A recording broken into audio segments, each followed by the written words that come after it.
Have you ever heard that the brains of taxi drivers in London are physically different from those of ordinary people? This isn't an urban legend. This is one of the most striking pieces of evidence in the history of neuroscience. To become a black cab driver in London, you have to pass the world's toughest memory test, known as the knowledge. These drivers have to memorize 25,000 streets and thousands of landmarks without using a GPS. This training takes a full 4 years. When scientists examined the brains of these drivers using MRI scans, they found something shocking. The hippocampus, the memory center of their brains, was visibly larger than that of a normal person. But here is what's even more fascinating. After they retired from driving, this region slowly began to shrink. So what does this tell us? For years, we've been fed a lie.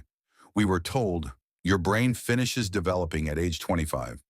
After that, your neurons slowly die and you age. That was a massive lie. Your brain isn't fixed hardware. It isn't an unchangeable statue.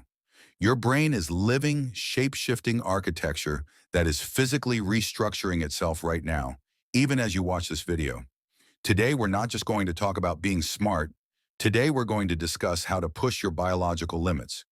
We'll cover 5 scientifically proven methods to boost your IQ, memory, and focus. And the sleep section at the end of this video? It will likely change your entire life. If you're ready, let's start rebuilding your brain.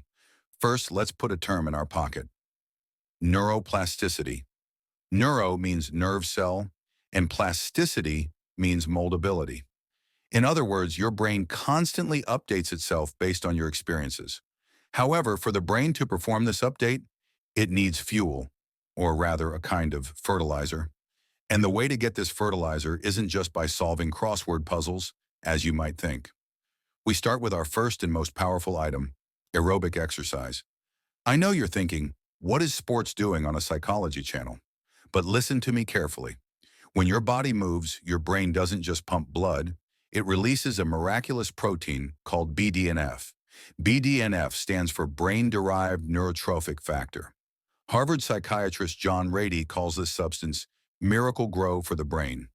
When you start running, swimming, or brisk walking, this protein practically starts a construction project in your brain. It triggers the birth of new neurons, we call this neurogenesis, and helps existing neurons survive. The hippocampus, the center of memory, is particularly sensitive to this protein. A study showed that in adults who walked for just 40 minutes, 3 times a week for a year, the volume of the hippocampus grew by 2%. Do you know what that 2% means? It means rolling back the brain's aging process by 1 to 2 years. So when you go to the gym, you aren't just pumping up your muscles, you are actually growing your brain. If there is no movement in your life, you could read the best books in the world, but your brain might lack the biological infrastructure to process that information effectively.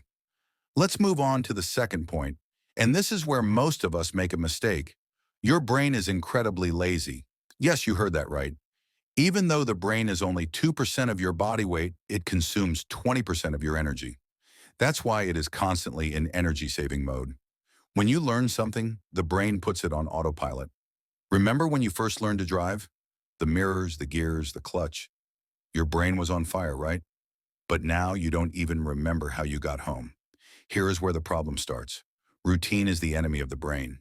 If you take the same route to work every day, watch the same types of movies, and brush your teeth with the same hand, your brain isn't developing. It's just maintaining what already exists. What develops the brain is struggle. Scientists call this cognitive reserve.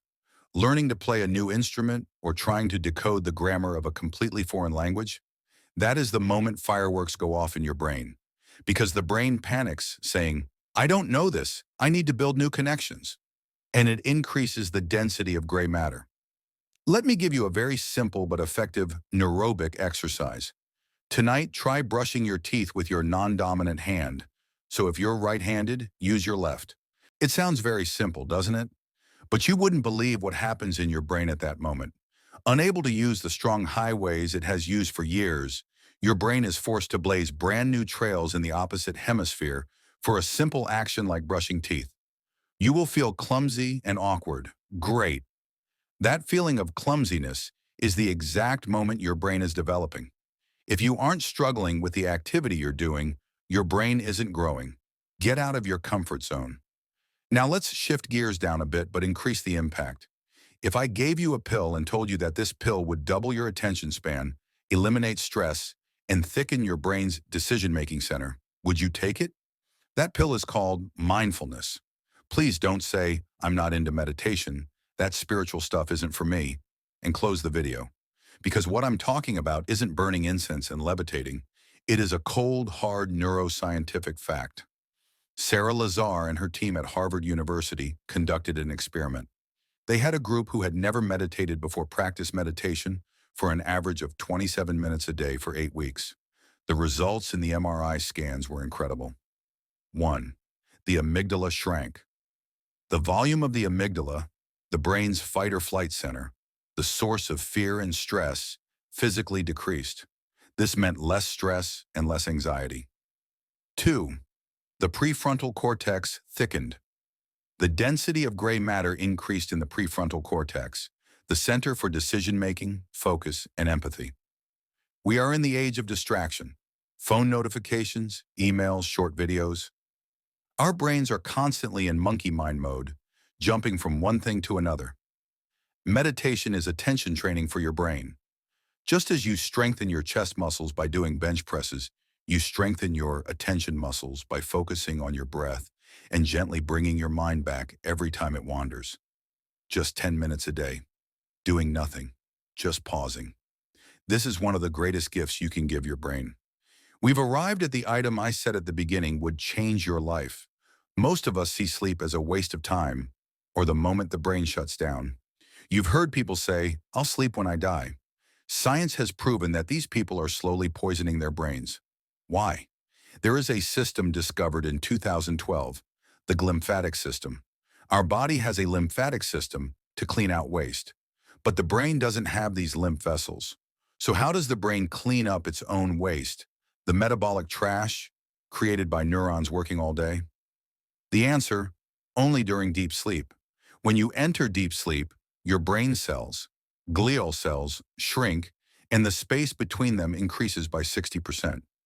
Through these open channels, cerebrospinal fluid, CSF, rushes through like a high-pressure hose and sweeps away the accumulated toxins, especially the beta-amyloid plaques that lead to Alzheimer's. If you sleep less than 6 hours, this cleaning crew cannot finish its job. The trash stays in the brain. That brain fog, inability to focus, and crankiness you feel in the morning. That is because your brain couldn't take out the trash the night before. Sleep is not passive rest. It is an active neurological cleaning and memory recording process. Everything you learn is transferred from short-term memory to long-term memory during sleep. If you don't sleep, it's like shutting down the computer without hitting the save button. Let's summarize. Your brain is not your destiny. You can change it. 1. Move. Release BDNF. 2. Leave your comfort zone. Learn new and difficult things. 3.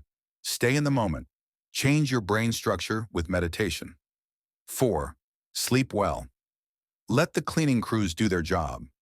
So what will you do after closing this video? Will you just say, nice info and keep scrolling? Or will you take a step for your brain? I'm giving you a small challenge. This week, do something you have never done before. Take a different route home from work, read an article, or just listen to your breath for 5 minutes, and share which one you chose with me in the comments. Let's meet in the comments and develop our brains together. See you in the next video. Take care of your neurons.